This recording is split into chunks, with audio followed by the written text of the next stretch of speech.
Insidious the last की 2018 को dislike या लाइक कर दें। तो इस फिल्म के शुरू होते ही सन 1953 से हमें एक घर दिखाया जाता है और ये घर था एलिस का, यानी कि मेरा। तो इस फिल्म में आपको एलिस का कैरेक्टर मैं खुद को बताऊंगी। एलिस यानी कि मैं अपने मॉम डैड के साथ इस घर में रहा करती थी। मेरे अंदर ऐसी पावर्स थी जिससे मैं आत्माओं को देख सकती थी। एक दिन मैं अपने भाई के साथ अपने कमरे में गई जहाँ पर हमारे खिलौने बिखरे हुए थे। मैंने अपनी मॉम को बताया कि ये सारे काम वही बच्चे की आत्मा करती है जो हमारे घर में रहती है। मेरी मॉम जानती थी कि मेरे अंदर एक खास पावर, एक ताकत है, मगर मेरे डैड मेरी किसी बात पर कभी यकीन नहीं करते थे। वो समझते थे कि मैं बस डराने के लिए सबको झूठ बोल रही हूँ। मेरे भाई ने मेरी मॉम को कहा मुझे रात को डर लगता है, तो मेरी मॉम ने मेरे भाई को एक सीटी दी और ये कहा कि जब भी तुम्हें डर लगे तुम ये सीटी बजा देना, मैं तुम्हारे पास आ जाऊंगी। जब मैं और मेरा भाई सो रहे थे तभी हमारे कमरे में उसी बच्चे की आत्मा आई जो हमेशा हमारे खिलौने बखेर दिया करती थी। उसे मेरे भाई ने देख लिया। मेरी मॉम जो उसे सीटी देकर गई थी वो उसे बहुत ढूंढता रहा मगर वो उसे कहीं पर भी ना मिली। वो अब डर से चिल्लाने लगा था।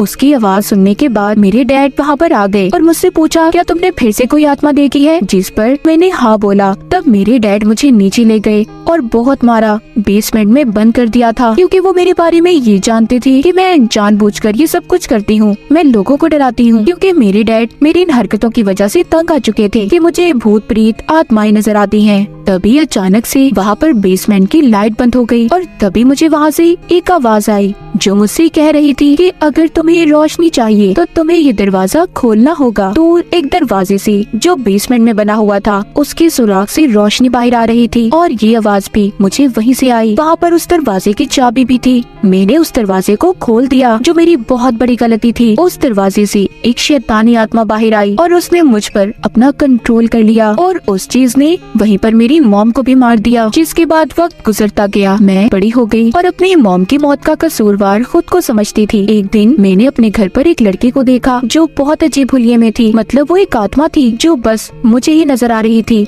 मैंने इस बारे में अपने डैड को बताना चाहा मगर हमेशा की तरह उन्होंने मुझ पर यकीन ही नहीं किया और मुझ पर हाथ उठाने लगे। तो मैंने भी अपने डैड का मुकाबला किया और फिर मैंने अपने घर से जाने का फैसला कर लिया था। मैंने हमेशा के लिए अपने डैड और भाई को छोड़कर अपने घर से भाग गई। इसके बाद कहानी आती है 2010 में। फिर थोड़ा सा बड़े होने के बाद मैं अपने दो साथियों के साथ रहने लगी और मैं उन लोगों की मदद किया करती थी जो भूत आत्माओं से तंग थे, जिनके घर पर बुरी आत्माओं का राज होता था। आज मुझे मैक्सिको से एक आदमी की कॉल आई जिसने मुझे बताया मेरे घर में सब कुछ अजीब हो रहा है। जब मैं अपने दो साथियों को लेकर उस घर में गई तो मैं उस घर को देखकर हैरान हो गई। ये वही घर था जहाँ पर मैं बचपन में अपने मॉम डैड और छोटे भाई के साथ रहा करती थी। फिर मैंने उस घर की छानबीन शुरू की। मुझे वहाँ पर बहुत सी चीजें ऐसी मिली जो मेरे बचपन से जुड़ी हुई थी क्योंकि कई सालों से उस जगह पर कोई नहीं गया था। वहीं पर मुझे वो सीटी भी मिली जो बचपन में मेरी मॉम ने मेरे भाई को दी थी ताकि जब भी उसे डर लगे तो वो सीटी बजाकर मेरी मॉम को बुला ले। पर आखिरी बार जब हमने उस आत्मा को देखा था तो हमें ये सीटी कहीं नहीं मिली। अब मैंने उस सीटी की तस्वीर को ले लिया था। तभी वहाँ पर किसी आत्मा ने मुझ पर हमला किया और सीटी को मुझसे छीन लिया। फिर अगली सुबह छानबीन करने में एक कैफे में गई जहाँ पर मुझे दो लड़कियाँ भी मिली। मैं उनसे कुछ बात कर पाती तभी वहाँ पर एक आदमी आ गया जो कोई और नहीं बल्कि मेरा भाई था। मेरा भाई मुझसे बहुत नाराज था क्योंकि मैंने उसे अपने डैड के पास अकेला छोड़ दिया था जो उसके साथ भी ठीक तरीके से नहीं रहते थे। मेरे भाई ने मुझ पर बहुत गुस्सा किया और फिर वहाँ से चला गया।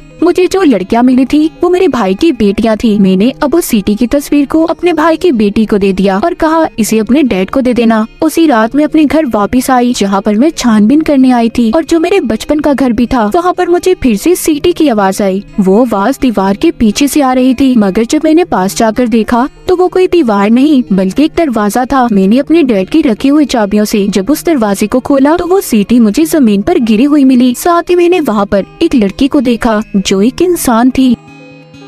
दरअसल जो आत्मा मुझे इस घर तक लेकर आई थी वो अच्छी आत्मा थी जो इस लड़की की मदद करना चाहती थी। तभी यहाँ पर वही आदमी आ जाता है जिसने मुझे यहाँ पर बुलाया था जो अब इस घर का असल मालिक था, पर उसके हाथ में गन थी। उसी ने इस लड़की को यहाँ पर कैद किया हुआ था। दरअसल बचपन में जो मैंने दरवाजा खोला था उसी में से जो शैतानी आत्मा बाहर निकली थी जिसने मेरी मॉम पर भी हमला करके उन्हें मार दिया। अब उस आत्मा ने इस मालिक मकान पर भी अपना कंट्रोल कर लिया था और उसी ने इस लड़की को कैद भी किया हुआ था। अब खैर वो मालिक मालिक मकान हमें कुछ कहता, तभी मेरे एक साथी ने आकर उस पर हमला कर दिया, जिस वजह से उसकी मौत हो गई। अब जब मैं पुलिस स्टेशन गई तो मुझे पूछताछ से पता चला कि वो लड़की जो मुझे बेसमेंट में मिली थी, उसको पुलिस 4 महीने से ढूंढ रही थी। उधर घर में भाई भी अपनी 2 बेटियों के साथ आता है, जिस घर में वो बचपन में रहा करता था, और ये वही घर था जहाँ पर हर वक्त खौफनाक चीजें हुआ करती थी। वहाँ पर मेरा भाई दरअसल वही सीटी लेने आया था जो हमारी मॉम की आखिरी निशानी थी, मगर गलती से मेरे भाई की बड़ी बेटी बेसमेंट में चली गई और उस पर भी उस बुरी आत्मा ने हमला कर दिया। उसने मेरे भाई की बेटी को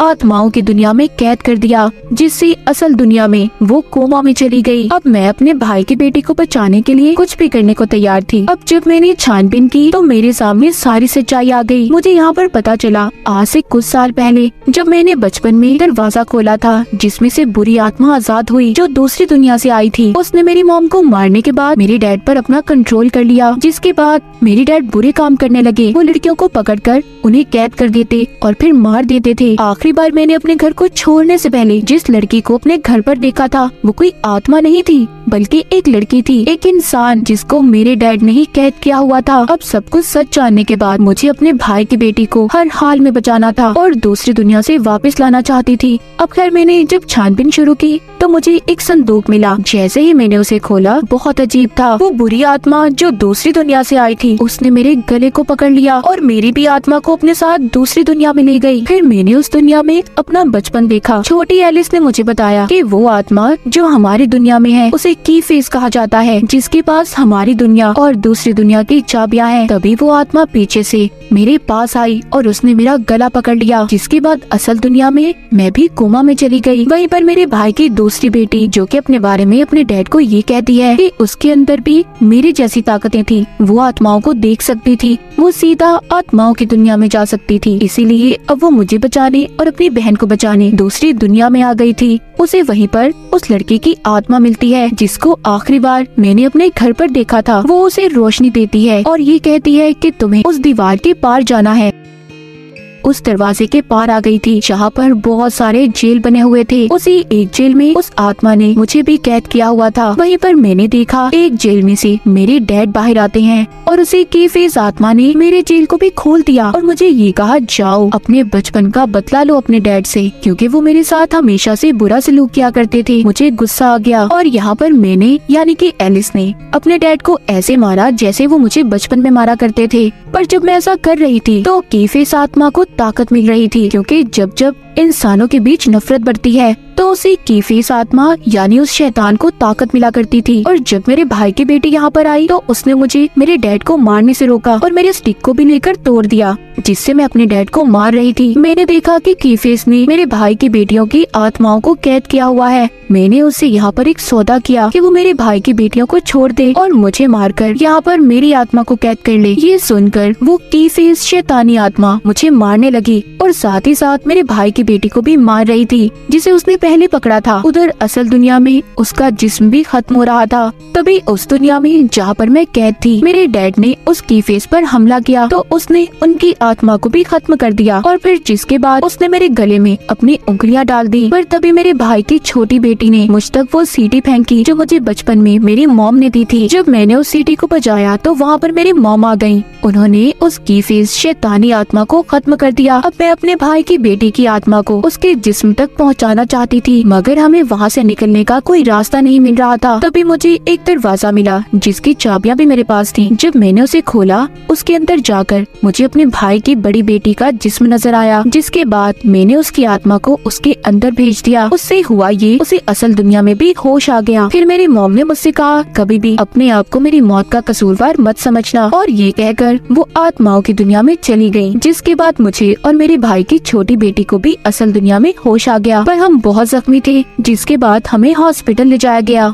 वहाँ पर मेरा भाई भी था। मैंने उसे वो सीटी दी जो हमारी मॉम ने हमें बचपन में दी थी। हम दोनों एक दूसरे के गले लग गए और अपनी मॉम को याद करने लगे। जिसके बाद एक रात जब मैं सो रही थी तो मुझे एक ख्वाब आया जिसमें मैंने एक घर में छोटे बच्चे को देखा जो अपने बेड पर सो रहा था। तभी उसकी खिड़की पर उसने एक लाल चेहरे को देखा, जिसको मैं भी सपने में देखकर डर गई और मेरी आँख खुल गई। तभी मुझे एक कॉल आई जो उसी बच्चे की मॉम की थी। उनका बेटा कोमा में जा चुका था और ये बात अब मैं खुद भी जानती थी, क्योंकि बचपन में उस बच्चे के डैड ने मेरी मदद की थी, मुझे आत्माओं से बचाया था और अब उसे बचाने की मेरी बारी थी। क्या पता उसकी आत्मा भी दूसरी दुनिया में कैद हो गई हो। क्या मैं इस बात का पता चला पाऊंगी? क्या राज होगा इस कहानी के पीछे? तो इसी सस्पेंस के साथ इस मूवी की कहानी यहीं पर खत्म हो जाती है।